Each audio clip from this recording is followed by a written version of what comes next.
Another quick review, this time for a $10 2-hour long game called Bloodstained Curse of the Moon. Curse of the Moon is a retro-style action platformer game inspired heavily, well, actually it is exactly an old-school Castlevania game. It was made to be a stretch goal for fans as they wait for the upcoming Metroidvania title Bloodstained Ritual of the Night. That includes myself. The gameplay in its entirety is a Castlevania clone, where you press a button to attack enemies or candles to obtain health or magic, a button for jumping on platforms or evading projectiles, and a button for your magic use or alternate weapon that takes up the magic counter at the top right corner.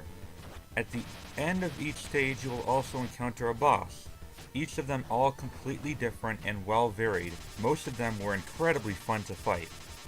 Most of them, because fuck this wind lightning bitch at the top of the boat! Throughout the course of the game, you will also meet a few, or more, allies that you can switch back and forth at any given time, each having their own abilities and weaknesses, like a girl with a whip who can slide through small spaces, to a vampire who can fly good distances by turning into a bat, meaning that there are quite a lot of hidden and missable areas in each stage. I can't even imagine how much I missed. Each ally has their own health bar, giving you the ability to juggle between them whenever one of them is almost dead. You only lose a life when all allies, including yourself, are down, otherwise you will just restart a checkpoint with one less person. I'm gonna say right now that if you love old Castlevania, you will love this game, and I highly recommend it. Actually, I recommend it to all. See, I myself suck at platforming games. I've always sucked pretty damn hard at them, right down to the Medusa heads that inevitably home in on my every move. But this game was nice enough to give us the option to have a casual mode that gives us noobs unlimited lives so that we don't need to start over a whole stage every time we lose all our lives. To be perfectly honest though, I'm actually quite confident that I probably could have played through without unlimited lives.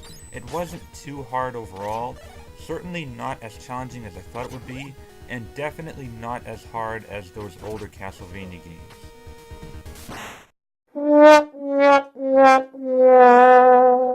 With that being said, there were definitely a few things I didn't like about the game. First off is the movement. I understand it's supposed to mimic old Castlevania, but can't we at least modernize it just a little bit so I can maybe jump from stairs without being exposed on a rail, or swing a weapon in more than just two directions? Also, there were times when the game just threw way too many enemies at me at once, and I felt mentally overwhelmed often.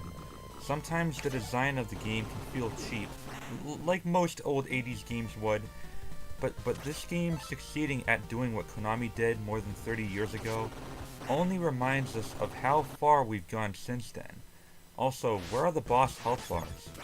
Castlevania games had them, but not this? It seems like something they just simply forgot to add in. I'm gonna give Bloodstained Curse of the Moon an 8 out of 10.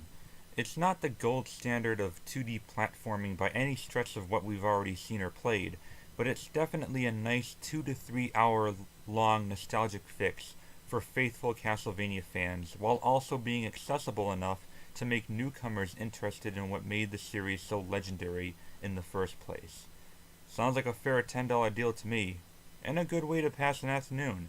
I highly recommend it, unless you're really impatient at platformers.